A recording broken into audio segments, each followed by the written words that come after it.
Hey everyone, Kyle once again, and welcome back to another movie review.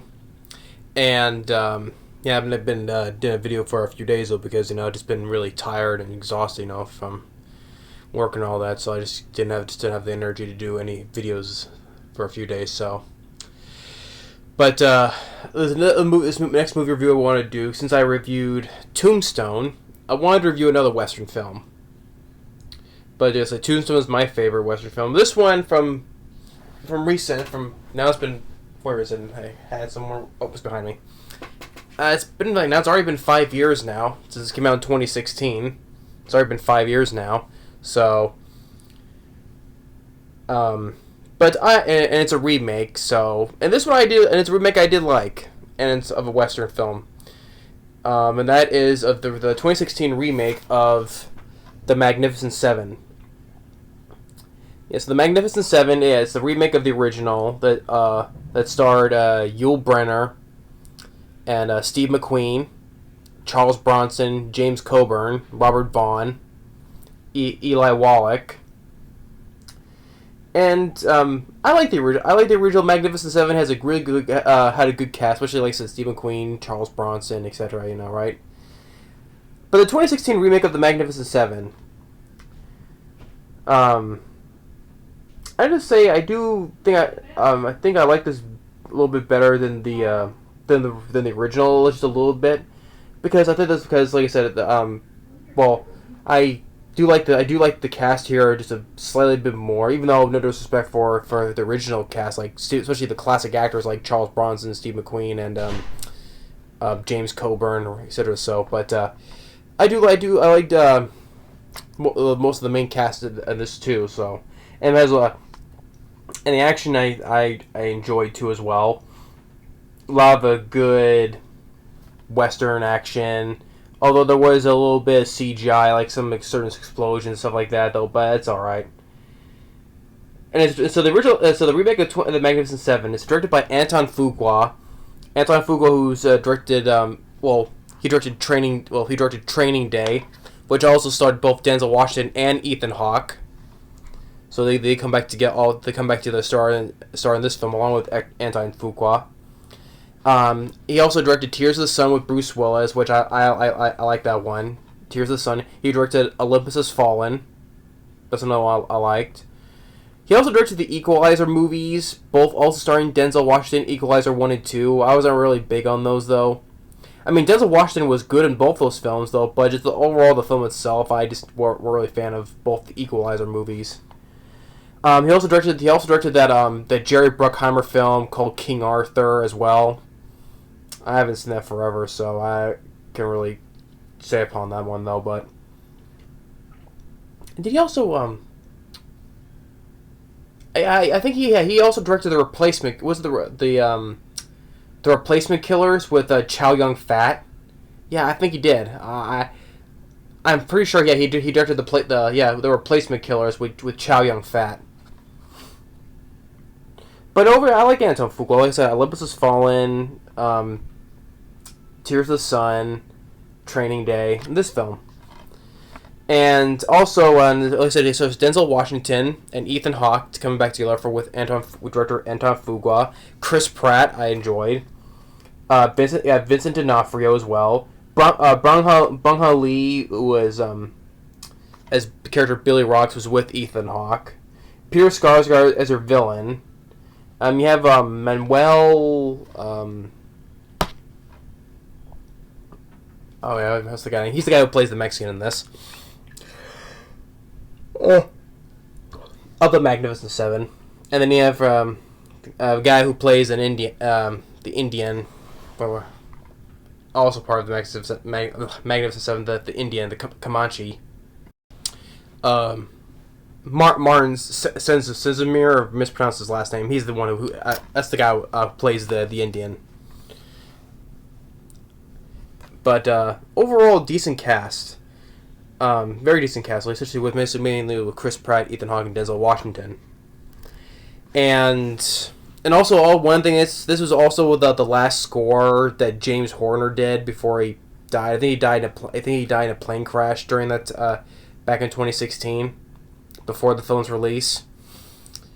And James Horner, may rest in peace. I mean, this guy did the scores for a lot of good movies, especially mainly for Aliens, Titanic as well. He's done a score for a lot of movies, including the Page Master. So many movies, James Horner. But my favorite score from him was of course, his Aliens. So it sucks. It sucks he's not passed away. But this is the last score he did, because also you have not only him, you have him and I guess this other guy, Simon Franklin. I guess he must, when James Horner passed away, I guess this guy came in to help do the rest of his score, I guess. So that's why there's two people on here, James Horner and this guy here, Simon Franklin. So yeah, so that's one thing. So yeah, the last score that James Horner helped do. And the story is, you have the story in this one. You have Peter Sarsgaard as your villain, is this character named Bogue. He's the guy who basically wants us to take this town.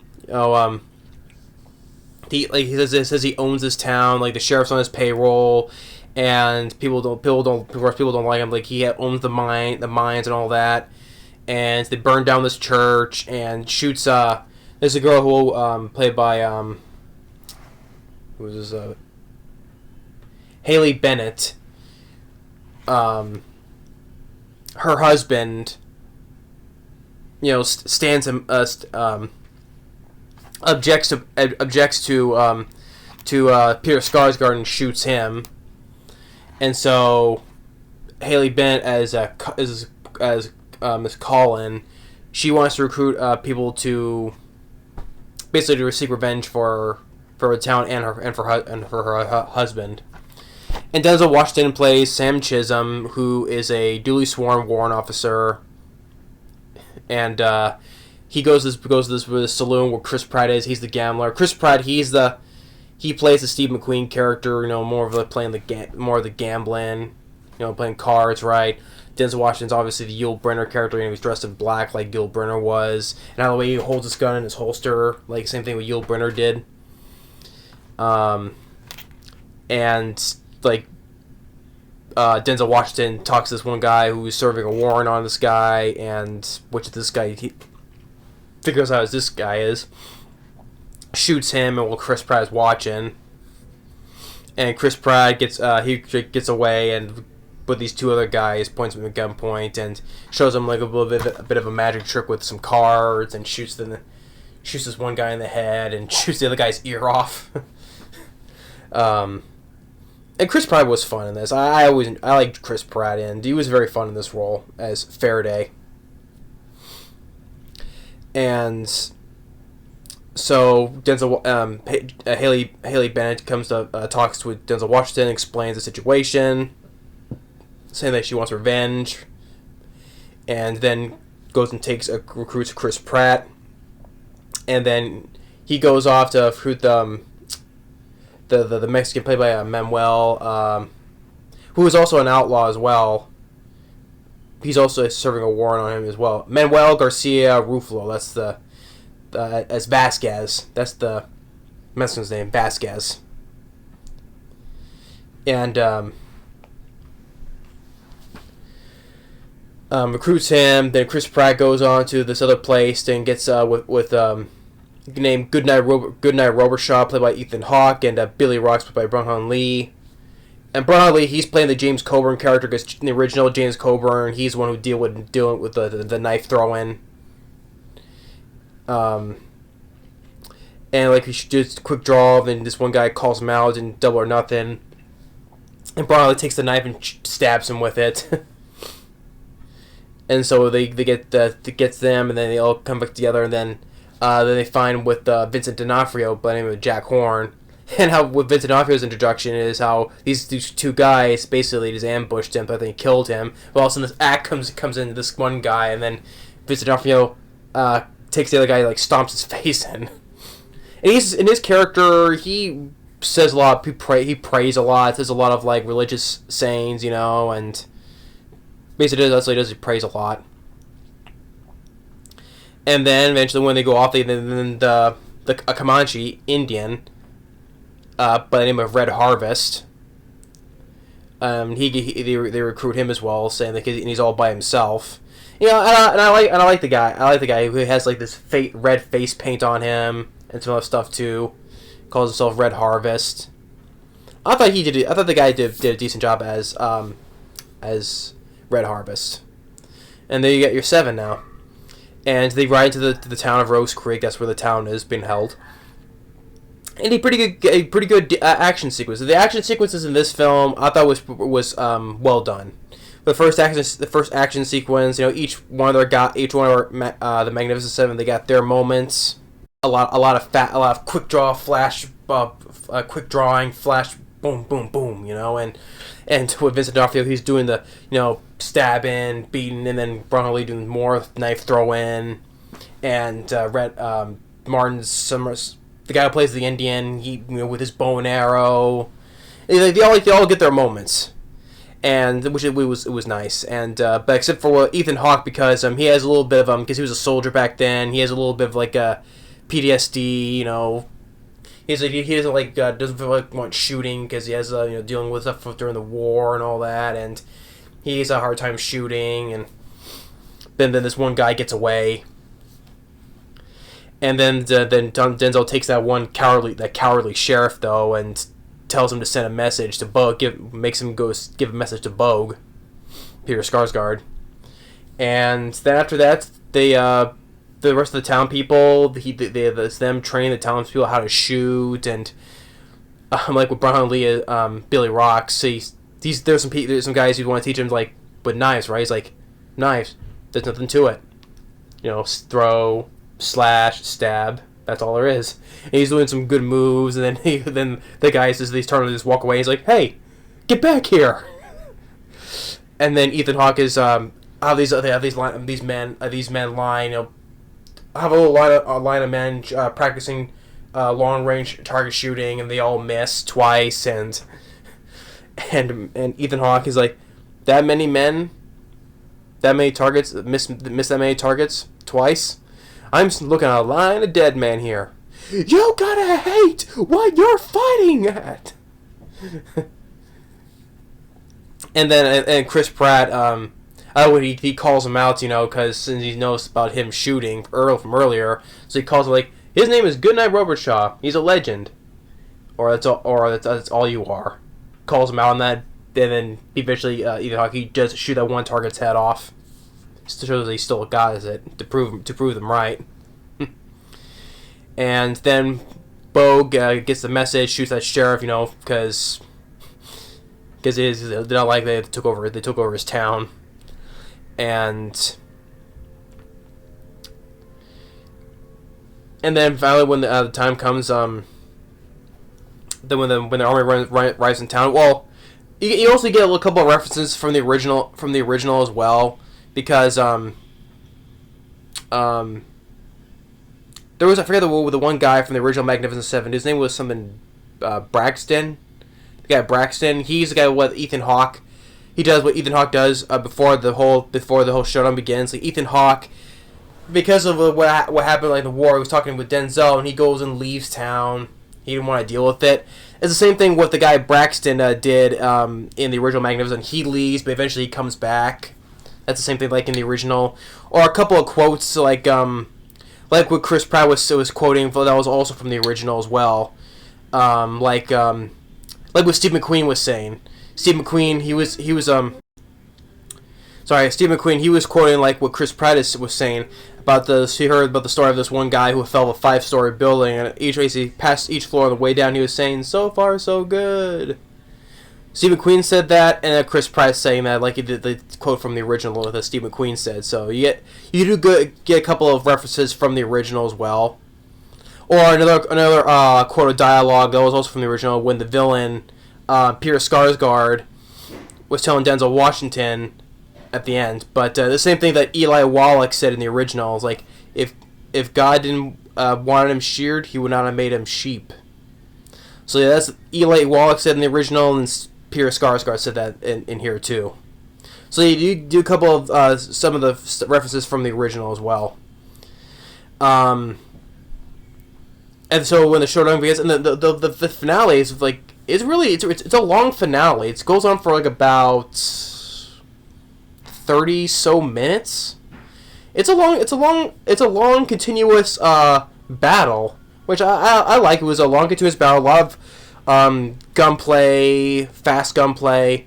When they had dynamite too, they still have a couple explosions. That was when the explosions happens. That was some of the CGI that I mentioned.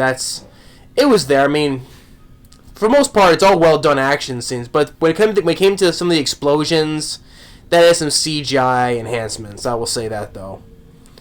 But for the most part, it was like done practical, so that was nice. For the most part. Like I said, all of our guys, they got each one of the Magnificent Seven. They all got their moments. Denzel Washington gets his moments shooting some people. Chris Pratt does. Martin Sensmeier, the Indian, Red Harvest, gets his moments. Like even the moment where there's this bad Indian that was with Peter Sarsgaard, and Red Harvest fights him, and then when he stabs him, he tells him, "You're a disgrace." Stabs him, just kicks him off the balcony. So I like that. That was good. There was the one bad guy that from earlier that Ethan Hawke let him get away. That one guy, Manuel Vasquez, the character Vasquez, shoots him like, speaking in Spanish, like boom, boom, boom, and shoots the guy right into a coffin. And it's all well done. And then Ethan Hawke comes in. He comes back like how what Braxton did in the original. He came back, and they get a Gatling gun, totally level the whole entire town. It is even despite they still have some men in there, but still, Peter Sarsgaard doesn't care. Gatling, it's a nice issue to see those old Gatling guns, just totally leveling the place. Let's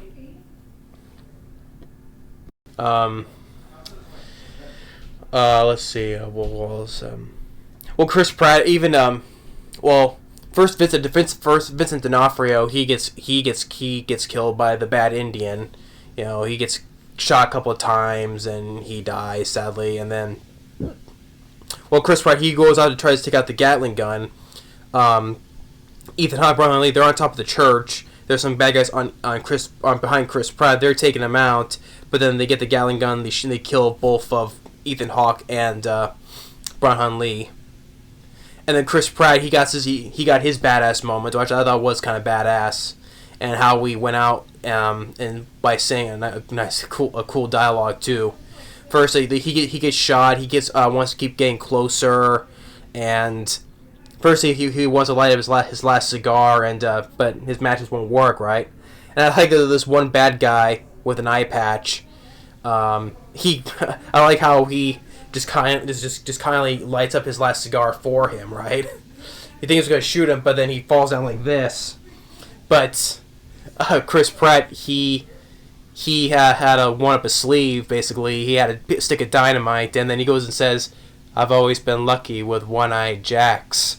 Throws it, blows the people up, and the gun, including himself, though. So, yeah, Chris Pratt, he went out in a badass way, saying, "I've always been lucky with one-eyed jacks." So yeah, he went out in a badass way, Chris Pratt. And then Peter Sarsgaard, he comes down. Denzel Washington. It turns out that Denzel Washington is Sam Chisholm. He had history with the Bogue too, because back then he hit Bogue. Peter Sarsgaard, he raided a town in Kansas where he was from, right? Steal land and all that stuff, and shoots the gun out of his hand. And he crawls into the church and wants him to pray with him, saying, "Pray for my mother that your men raped, and pray for my 2 sisters." And he shows he has a mark on his neck that he was hung by his men. And Peter Sarsgaard's like, oh, it's like basically he remembers now. So yeah. So even Denzel Washington, he also wanted revenge on Bogue too for what happened to his mom and his sisters. So, and he was gonna start choking him, and then he was Peter Sarsgaard. He was gonna pull up a hidden gun out, but then the widow Colin, shoots him. Although I would like though although I do get the part where because she wanted revenge for killing her husband, I do get that though, so she got her revenge. But I think I also like to have Denzel Washington shoot him too, but it is what it is. But I get the part where because she's the one who wanted revenge, so she did. She got her revenge, and afterwards, they thought the rest of the guys are dead, and well, the rest of their men is dead, and the preacher says, we'll take good care of your men, Mr. Chisholm. Proper. So, Red Harvest, Chisholm, and Vasquez, they're the only ones that left. It's also the same thing like in the original as well. Where it was the same thing in the original where 3 of the 7 lived and then 4 died. Except it wasn't except it was Steve McQueen who lived. That's the one who Chris Pratt played. So that's the total opposite though. But still the same thing. 3 lived and 4 died. Just both same in the original and the remake. So they all ride off, and then it ends with the widow Haley Bennett saying, whoever they were in life, etc., and then showing the 4 graves of the remaining 4 of the 7, right? The graves, and then saying it was magnificent. Of course, Magnificent 7. Yeah, so you can get the score by James Horner. I liked for his last score, like his retooling of the theme of the original Magnificent 7. I liked. Yeah, for his last score, he did a good job for whatever he had to do before the other guy had to take over and do the rest. So, but for the last score by James Horner was good. Not the best though, but my favorite still of his is Aliens. But still, it was his for the last one. It was decent. And the cast did a good job. Denzel Washington was good. I always enjoyed Denzel Washington as an actor. As Chisholm, Chris Pratt as Faraday, I enjoyed. He went out in a badass way. Ethan Hawke I liked. Vincent D'Onofrio too. Byung-hun Lee as Billy Rocks. Vasquez, the guy who played Manuel Garcia-Rulfo. I thought he was decent. He was not that bad, although he is the least of my favorite of the. He is the least favorite of the Magnificent 7 of mine. I mean, I don't know much about him other than just there wasn't much to his character. Although he was an outlaw. That's earlier that he was gonna Denzel Washington was serving a warrant on though, but that was it. But the guy he was not that bad acting wise. He wasn't. I thought he was fine. And the guy who played Red Harvest the Indian, Martin Sensmeier, I forgot his last name pronounced again, like I said. I thought he was cool too. He had some bad moments with his bow and arrow, then him killing the bad Indian. You're a disgrace. I like that. And Pierce Sarsgaard, Pierce Sarsgaard, he was a good villain. Well, I'm referring to other films. I liked him. He was in the Green Lantern. He was the 2011 Green Lantern film with Ryan Reynolds. I know I'm one of the few people. I'm one of the few people that like that movie. I know everybody hates the movie, but I'm one of the few that likes it. But although he was an orphan, I mean, orphan. As the dad, Pierce Sarsgaard, he was a dumbass. He was. I mean, after all was going on, he was just a dumbass, especially at the end. When he got himself killed, it's like, yeah, that's what you get for being stupid. But here is Pierce Sarsgaard. He was decent as the villain, as Bogue. And like the action, I enjoy some good old gunplay, Western gunplay. It wasn't overall that violent, like bloody violence, like you would see in Quentin Tarantino's Django Unchained. It's not that brutality violence. No, it was simple Western violence, like in Tombstone, right? It was a simple traditional like Western gunplay stuff. Like I said, the explosions, there was CG enhancements, but still, I thought it was didn't bother me though. Because there was a lot more good action than that, so. And like I said, I enjoyed it. Antonie Fuqua did a good job with the film. It did fairly well at the box office, critical and box office wise. As a James Horner score, may he rest in peace, was decent. Pacing, it's as for pacing, it's a long movie, but I don't think it was not that boring. It's on for 133 minutes, so it's a little over 2 hours. But I thought it was not boring. It was decently well paced, and I enjoyed it. It was a good western, and I do think I do like this a bit better than the original. Although, like I said, the actors, like I said, Steve McQueen, James Coburn, Charles Bronson, Yul Brynner, Robert Vaughn. I like those actors. I do. I just thought this had this bit more oomph to it to be right. A little bit more oomph. But like I said, I do like the original Magnificent Seven, but I thought this had just I guess it was more on the action and the cast too. So, but I enjoy. But I still think I put this just a slightly above the original. I would say, in my opinion, though. But besides, and hey, it's a remake that I liked. So, because you don't hardly see remakes of westerns. So, but it was a really good remake. I enjoyed the 2016 remake of the Magnificent Seven. I do. The cast was good. The score, directing, the action, well, were very good. So yeah. And yeah, I did see this back in the theater back in 2016 with my brother. My brother and I saw this back in the theater back in the days of 2016. So it's already been 5 years now. So wow, time flies by so fast, So, but that's my review on the Magnificent Seven. Good western. Well, for a remake of a western, I liked it. Thanks for watching. Stay tuned for the next movie review. Later.